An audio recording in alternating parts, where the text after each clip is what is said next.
오늘 에스겔 30장의 말씀도 어제에 이어 애굽을 향한 하나님 심판의 메시지입니다. 4절 말씀에 애굽의 칼이 임할 것이라 라고 하신 이 한 구절이 그것을 말해주고 있습니다. 애굽을 향한 하나님의 심판. 또 성경에 보니까 애굽만이 아니라 애굽과 함께한 자들, 애굽을 표현해 보면 붙들어주는 자들, 애굽을 돕는 모든 자들도 칼에 엎드러질 것이다, 그렇게 말씀하십니다. 오늘 성경을 쭉 읽어보니까 본문 안에는 여러 성읍과 여러 족속의 이름들이 등장하고 있어요.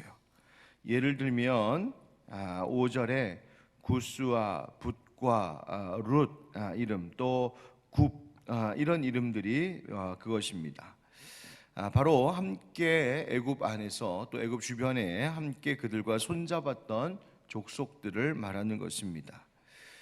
이 모든 일들, 그들을 다 함께 하나님께서 멸하시겠다고 하시는데, 이 모든 멸하시는 일들은 바벨론의 느부갓네살 왕의 그 손을 하나님께서 도구 삼아 멸하시겠다, 다시 반복하여 말씀하시죠. 하나님께서 손대어 멸하시면 애굽과 그와 함께한 모든 이들의 땅이 사막과 같이 황폐하게 되어 생명이 살 수 없게 되고, 그 땅의 우상들, 또 그 땅에 있던 신상들을 하나님께서 다 부숴 없애시겠다 하시는 말씀입니다.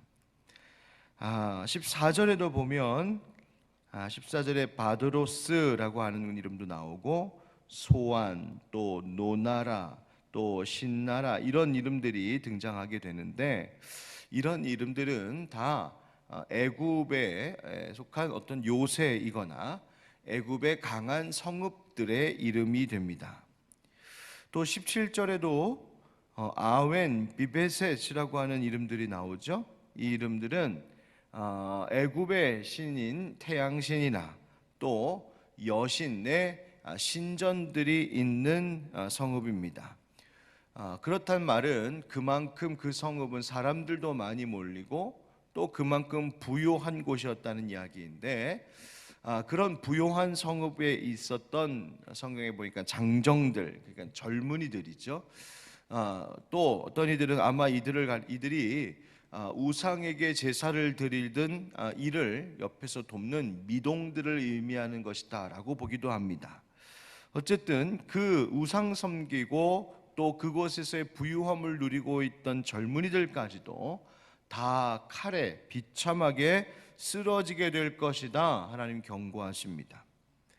18절에도 하나 이름이 더 나오죠. 드함네스라고 하는 이름이 나오는데요, 이 드함네스는 가나안 땅에서 애굽으로 들어갈 때 통과하게 되는 관문 도시입니다. 이런 출입구와 같은 관문 도시가 무너지게 되면 애굽 전체가 위험하게 되는 것인데, 따라서 이 드함네스라고 말한다는 것은 사실 애굽 전체를 하나님께서 상징적으로 지금 말씀하고 계신 것이라고 볼 수 있어요. 거기까지도 하나님께서 치신다, 그 성읍에도 구름이 덮일 것이고 그 딸들이 포로가 될 것이다 라고 말씀하십니다. 이처럼 하나님께서 바벨론의 느부갓네살 왕을 통하여 이 당시 초강국이었던 애굽, 그 애굽의 모든 성읍들과 애굽 전체, 또 애굽의 정치, 경제, 종교, 또 애굽 안에 있는 권력가들, 이 모든 것들을 다 하나님께서 심판하시겠다 하시는 말씀입니다. 설마 저 애굽이 무너지겠어? 애굽과 함께 애굽에 붙어 있으면 문제 없다 생각했을 모든 사람들까지도 하나님이 다 심판하신다 하시는 거예요. 그래서 19절, 우리 19절 한번 같이 읽어보실까요? 시작. 이같이 내가 애굽을 심판하리니 내가 여호와인 줄을 그들이 알리라 하셨다 하라. 아멘. 에스겔서 심판의 메시지 가운데 계속 반복적으로 나오는 말, 내가 여호와인 줄을 그들이 알리라, 바로 이것이 하나님의 목적이었습니다. 이처럼 하나님께서 에스겔을 통해 이 애굽을 심판하실 것에 대해서 말씀을 하시는데, 방금 우리가 함께 잠깐 살펴봤던 것처럼 성읍들의 이름과 또 그 함께한 민족들의 이름을 하나님께서 일일이 하나하나 다 거론하며 그들의 결국이 어떻게 될 것인지를 세세히 말씀하고 계십니다.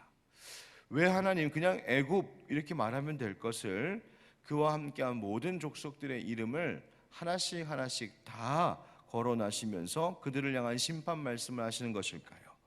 그 이유가 있을 겁니다. 바로 이 거론된 이름들은 사실 5절에 이 한마디로 모아질 수 있다고 보는데 5절에 보면 뭐라고 합니까? 구스와 붓과 룻과 모든 섞인 백성과 굽과 및 동맹한 땅의 백성들, 바로 이 동맹한 땅의 백성들이라고 하는 바로 이 말입니다. 그러니까 애굽과 함께 손잡은 족속, 성읍, 민족들이라는 말이 되겠죠. 애굽을 의지하고 따르던 자들입니다. 즉 하나님께서 지금 뭐라고 말씀하시는 거냐면 악을 행하는 자, 곧 애굽과 함께하는 자, 애굽과 함께 그 죄악으로 손잡은 자들이 어떻게 되는지를 내가 보여주겠다 말씀하시는 것입니다. 여러분, 오늘 말씀은 우리가 누구와 함께 하느냐가 얼마나 중요한지를 가르쳐 주고 계신 말씀입니다. 누구와 함께 우리의 인생, 삶의 길을 걷고 있느냐 하는 것입니다. 요즘 수요일 저녁마다 우리가 함께 온라인을 통하여서 수요 저녁 성경 공부를 계속 진행하고 있어요. 오늘 저녁 때도 계속됩니다. 요즘에 열왕기서의 말씀 가지고 함께 말씀 나누고 있는데 거기에 보면 솔로몬의 아들 르호보암 이야기가 나옵니다. 르호보암이 이스라엘의 왕이 되었을 때 북쪽의 지파들이 이 르호보암 왕에게 간청한 일이 있었습니다. 뭐냐면 선왕이었던 솔로몬이 생전에 추진하였던 수많은 건축 사업들로 인하여 그 족속, 그 민족들이 너무나 큰 고역을 감당해야 했습니다. 그래서 이제 그 아들 르호보암이 왕이 되니까 좀 그 멍에를 가볍게 해주십시오 해서 지파의 대표들이 부탁을 합니다. 그때 르호보암이 백성들을 말을 듣고 그 백성들이 원하는 것처럼 섬기는 왕이 되십시오라고 조언한 이들이 있습니다. 바로 원로들이 그렇게 조언했어요. 나이 많은 신하들이 왕이여, 왕께서 백성들을 잘 섬기시면, 그렇게 가볍게 해주시면 그 사람들이 왕의 영원한 종이 될 것입니다 라고 그렇게 조언을 합니다. 그런데 이 르호보암이 그 원로들의 말을 듣지 않고 도리어 누구 말 들었습니까? 젊은 소년들, 그와 함께 자란 젊은 신하들, 그들은 뭐라고 했나요? 더 가혹하게 다스려야 됩니다. 더 무겁게 해야 됩니다. 그러니까 선정을 베풀지 않고 악한 정책으로 더 가혹하게 힘을 쥐어야 된다고 그렇게 조언한 거예요. 그 결과가 무엇이었습니까? 결국 이스라엘이 남과 북으로 분열되는 일이었죠. 즉 함께 선한 일을 위하여 마음을 모으지 아니하고 악한 일을 위하여서 마음을 모을 때에 그것은 하나님께서 원치 아니하시는, 하나님 진노하시는 일이 되었습니다. 이렇게 악을 도모한 일도 있었지만 반면 선한 일에 함께한 사람들도 있습니다. 여러분 다니엘을 기억하시죠?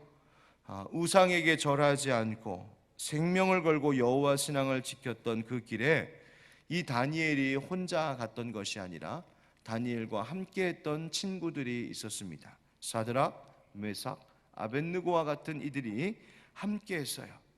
풀무불에 던져지는 일 앞에서도 하나님만 섬기는 그 신앙의 길을 함께 걸었던, 즉 하나님 기뻐하시는 선한 일을 위하여 함께 손잡았던 이들이 있었고 그 결과는 하나님 영광 받으시고 하나님께서 그들을 높여주셨습니다. 여러분 오늘 말씀과 함께 더불어 우리가 오늘 생각할 것은 우리가 누구와 함께 또 무슨 일을 도모하며 사느냐가 우리 신앙인들에게 중요하다는 겁니다. 잠언 14장 22절 말씀에 악을 도모하는 자는 잘못 가는 것이 아니냐, 선을 도모하는 자에게는 인자와 진리가 있으리라 말씀하셨습니다. 또 잠언 30장 32절에도 만일 네가 미련하여 스스로 높은 채 하거나 혹 악한 일을 도모하였거든 네 손으로 입을 막으라 말씀하십니다. 악한 일을 도모하고 악한 일을 위해서 사람들 함께 대화할 때 네 손으로 입을 막으라. 무슨 말이에요? 입을 막고 반성해라, 멈춰라, 그 이야기입니다. 여러분, 우리가 선한 일 하는 것, 혼자서도 그렇게 하지만 누구와 함께 어떤 일을 할 때 이 일이 참으로 하나님이 기뻐하시는 일인지, 하나님이 원하시는 선한 일을 위하여 우리가 지금 손잡고 있는 것인지 함께 우리가 돌아봐야 됩니다.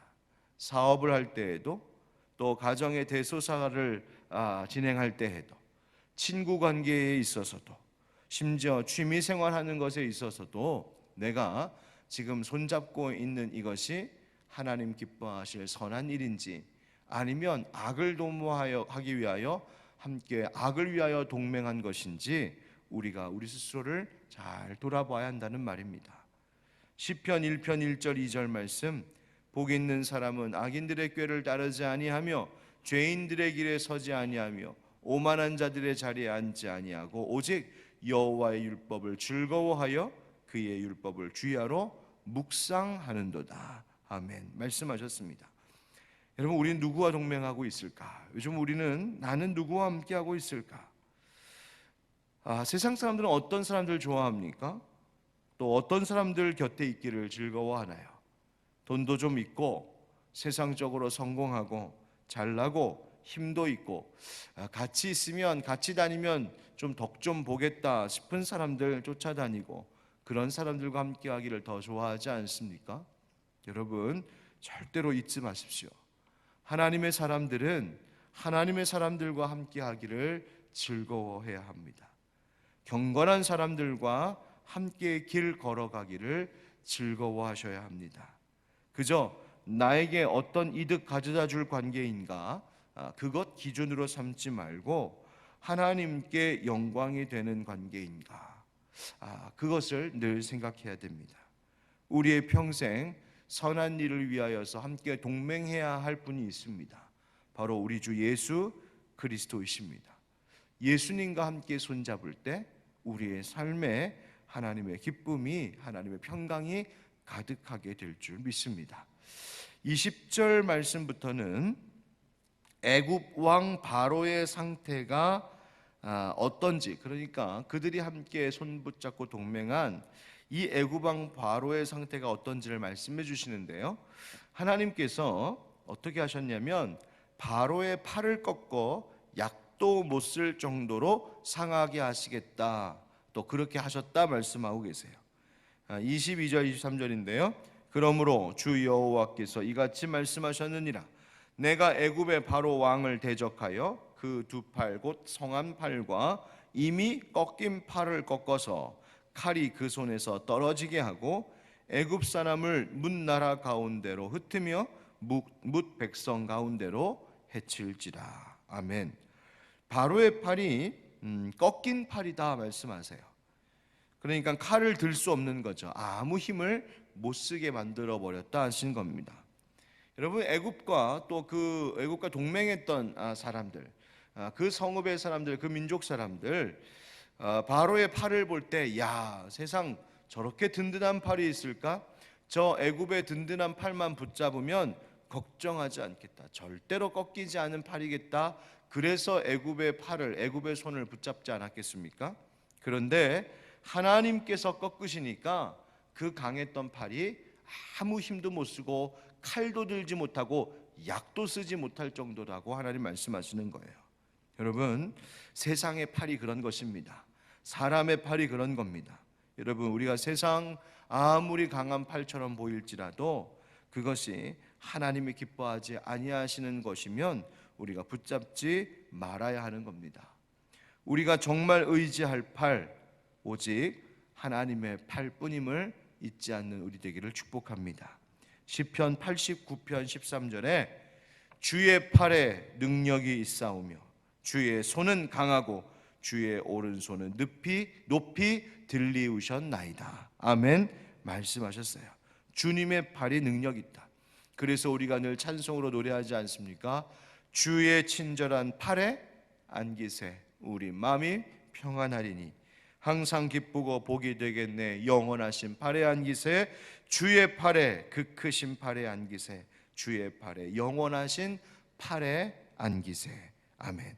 오늘 이 찬송의 가사처럼 또 오늘 말씀처럼 세상에 헛되고 꺾일 팔 아니라 영원토록 강하신 하나님의 팔, 하나님의 손 붙잡고 안기는 우리 모두가 될 수 있기를 우리 주 예수 그리스도의 이름으로 축원드립니다. 아멘.